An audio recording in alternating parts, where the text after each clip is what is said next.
திருப்படல்கள் 40 1 மற்றும் 3, 6 மற்றும் 7, 9, 10 முடிய. நான் ஆண்டவருக்காக பொறுமையுடன் காத்திருந்தேன்.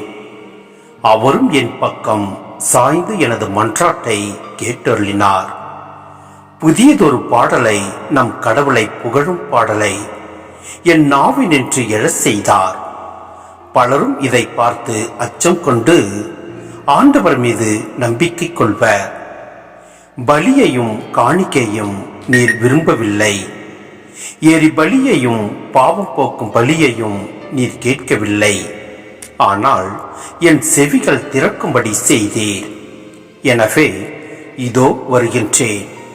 என்னை குறித்து திருநூல் சுருளில் எழுதப்பட்டுள்ளது. என் நீதியை நீர் நிலைநாட்டிய நற்செய்தியை மாபெரும் சபையில் அறிவித்தேன். நான் வாயை மூடிக்கொண்டிருக்கவில்லை.